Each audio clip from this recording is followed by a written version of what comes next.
5ই August July গণ অভ্যুত্থান দিবস, 8 আগস্ট নতুন বাংলাদেশ দিবস, 16 জুলাই শহীদ আবু সাইদ দিবস। বুধবার মন্ত্রিপরিষদ বিভাগ থেকে এক পরিপত্র জারি করা হয়েছে বলে সরকারের এক তথ্য বিবরণীতে জানানো হয়েছে। আপনি বলছেন 8 আগস্ট দ্বিতীয় স্বাধীনতা শুরু হয়নি, দ্বিতীয় স্বাধীনতা নষ্টের ছাড় দেওয়ার এবং বিপ্লব বেহাতের কর্মযজ্ঞ শুরু হয়েছে 5 আগস্ট জুলাই গণ অভ্যুত্থান দিবস এবং দ্বিতীয় স্বাধীনতা দিবস।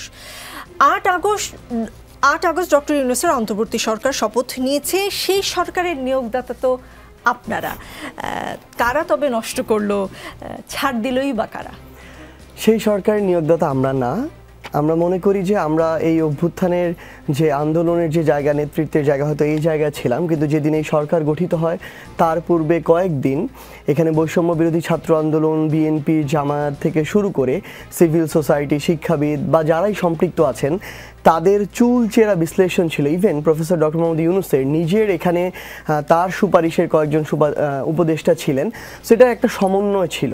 এই সমন্বয়ের ফলে এই উপদেষ্টা পরিষদ গঠিত হয়েছে। আপনাদের পছন্দের ছিলেন? হ্যাঁ, ডক্টর ইউনূস আমাদের পছন্দের ছিলেন, কিন্তু তিনি এটা নির্দ্বিধা, এবং আমরা মনে করি এখনও এই মুহূর্তেও যদি আমরা আরেকটি অন্তর্বর্তীকালীন সরকার গঠন করতে চাই, তার বিকল্প অপশন এই মুহূর্তে আমাদের চোখে পড়ছে না।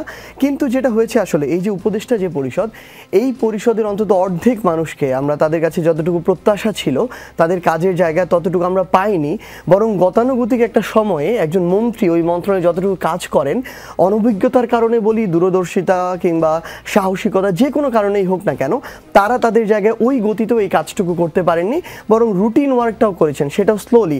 এবং আরেকটা জিনিস আমাদের জাস্ট মনে হয়েছে, হয়তো এই মানুষগুলো তাদের পূর্ববর্তী যে কাজ, ওই জায়গায় তারা অভিজ্ঞ, তারা হয়তো সততার সাথে করেছে, দক্ষতা আছে, কিন্তু এই যে রাজনীতির এই জায়গায় একটা মন্ত্রণালয় চালানো, একটা দেশের একটা অংশ চালানো, এই জায়গায় তাদের অনভিজ্ঞতার কারণে। এবং আমরা মনে করি যে আরেকটা জিনিস যেটা আমার মিসিং হয়েছে, সেটা হচ্ছে বোল্ডনেস। আসলে যারা অভ্যুত্থানে সরাসরি অংশগ্রহণ করেছে, রক্ত দিতে দেখেছে, জীবন দিতে দেখেছে, তাদের যে সাহসিকতা, যারা সাহস নিয়ে ওই অগাস্টে রাজপথে নেমেছে, যে কোনো সময় যে কোনো বুলেট তাকে বিদ্ধ করতে পারতো, মৃত্যু হতে পারতো, ওই সাহসিকতা কিংবা বোল্ডনেস আমরা বরং এই উপদেষ্টা পরিষদের অনেকের মধ্যেই দেখতে পাই নাই, যে কারণে স্থানীয় পর্যায়ে তাদের যে একটা কর্তৃত্ব, কন্ট্রোল অন্তর্বর্তীকালীন সরকারের, সেটা না থেকে বরং এটা বিভিন্ন রাজনৈতিক দলের কাছে চলে গিয়েছে এবং তারা এটা তাদের মতো ইচ্ছা করে অপব্যবহার করছে এবং করেছে।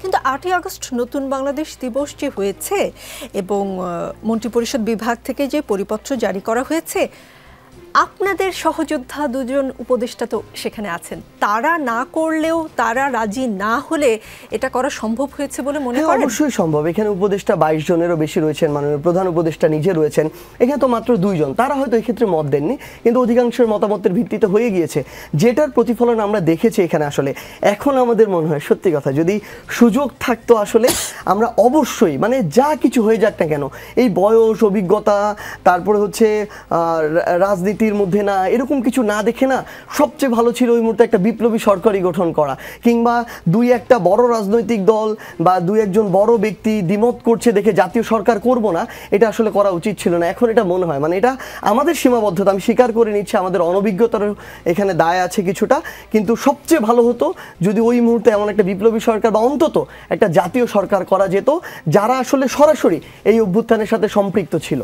জি, বিপ্লব বেহাতের কর্মযজ্ঞ শুরু হয়েছে, আপনি বলছেন তাদের অনভিজ্ঞতার কথা, আপনি একবারও তাদেরকে কোনো অভিযোগ করেননি এখনো পর্যন্ত, আপনি যেভাবে বলেছেন, কিন্তু আপনার লেখনীতে আপনি বলছেন বিপ্লব বেহাতের কর্মযজ্ঞ শুরু হয়েছে, নষ্ট করা, দ্বিতীয় স্বাধীনতা নষ্টের ছাড় দেওয়ার বিষয়টি এসেছে। এটা কথাগুলো কিন্তু যখন লিখেছেন বেশ কঠোর মনে হয়েছে, এখন আপনাকে অতটা কঠোর মনে হচ্ছে না? আমি বলি, এটা আসলে মানে ব্যাপারটা কি এমন, যখন ধরেন অর্ধেক, অন্তত আমি ধরলাম 10 জন উপদেষ্টা 22 জনের মধ্যে, তারা তাদের মতো স্ট্রংলি যে একটা মন্ত্রণালয় ডিল করা, সচিবালয় থেকে শুরু করে একটা গ্রাম পর্যন্ত, এটা যখন করতে পারে না, তখন যে রাজনৈতিক দল মাঠ পর্যায়ে তাদের কর্মী কিংবা নেতাকর্মী অনেক বেশি থাকে, স্পেশালি যদি আপনি বিএনপির কথা বলেন, তারা তাদের জায়গা থেকে যখন বুঝে যে একজন উপদেষ্টাকে ওইটুকু কর্তৃত্বপরায়ণ জায়গায় তারা দেখতে পাচ্ছে না, তারা নিজেদের মতো যতটুকু নিয়ে নেয়ার তারা নিয়ে নেয়। আপনি যায় দেখেন, ইভেন আমি যদি শিক্ষা মন্ত্রণালয়ের কথা বলি, বাংলাদেশের প্রত্যেকটা স্কুল কলেজ স্থানীয় পর্যায়ে আমরা এখন দেখতে পাচ্ছি কি জানেন, অ্যাডহক কমিটি হচ্ছে, সেই অ্যাডহক কমিটিতে সভাপতি হওয়ার একমাত্র ক্রাইটেরিয়া আপনি বিএনপি রাজনীতি করেন কিনা। কিন্তু শিক্ষা প্রতিষ্ঠানগুলোতে এভাবেই তো আওয়ামী লীগ নষ্ট করেছিল। কিন্তু এই প্রক্রিয়া যদি এখনো চলতে থাকে, আমার এই অন্তর্বর্তীকালীন সরকারের উপদেষ্টা কিংবা তারা যদি স্ট্রংলি ওই নির্দিষ্ট এলাকার সবচেয়ে যোগ্য মানুষটাকে, কোনো দল দেখার প্রয়োজন নেই, নট ইভেন এনসিপি, বৈষম্যবিরোধী ছাত্র আন্দোলন, নাথিং, কোনো দল না দেখে সবচেয়ে যোগ্য মানুষটাকে যদি কর্তৃত্ব নিয়ে না দিতে পারে, তারা যদি এইটা হিসাব করে এটা দিয়ে আমি স্থানীয়ভাবে ওই কন্ট্রোলটুকু করতে পারবো না, পলিটিক্সের জায়গায় ব্যালেন্স করতে পারবো না, তাহলে তো আলটিমেটলি আমরা অন্তর্বর্তীকালীন সরকারকে যেই জায়গায় দেখতে চেয়েছিলাম, যেই সংস্কারগুলো দেখতে চেয়েছিলাম, সেটা তো আমরা দেখতে পাই না। সো সামগ্রিকভাবে এটা একটা জাস্ট এক্সাম্পল, এরকম প্রত্যেকটা জায়গা হয়েছে।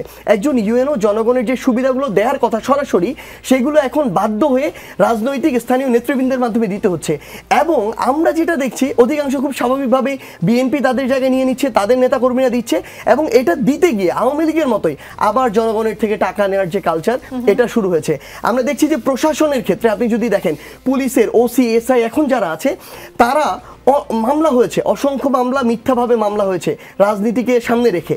সেগুলোকে কেন্দ্র করে অসংখ্য পুলিশ সদস্য আমরা এখন আবার দেখতে পাচ্ছি আগের রূপে ফিরে এসেছে। যেহেতু তাদের ব্যবস্থা নেওয়া হয়নি, তাদের বিচারের আওতায় আনা হয় নাই, কাঠগড়ায় দাঁড় করানো হয় নাই, তারা এখন আবার টাকা খাচ্ছে।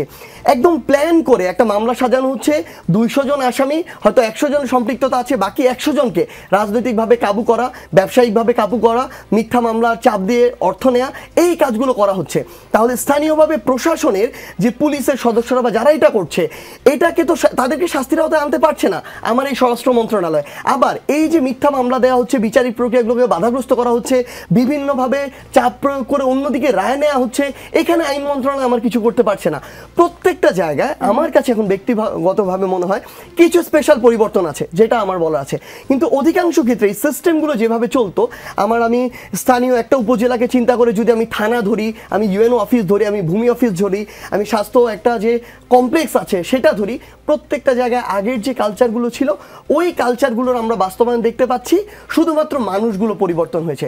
তাহলে মানে আগে লাউ ছিল, এখন কদু হয়েছে, মানুষটা পরিবর্তন, এস্টাবলিশমেন্ট যেটা ছিল সেম এস্টাবলিশমেন্ট।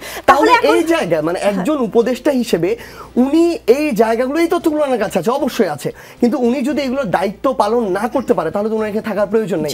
বরং আমরা মনে করি even professor doctor Mohammad Yunus তো তার জায়গায় যখন দেখছে কিছু উপদেষ্টা এই জায়গায় ঠিক মতো কাজ করতে পারছেন না, তিনি তাদেরকে সরানোর মতো যে বোল্ডনেস, সেটাও দেখান নাই।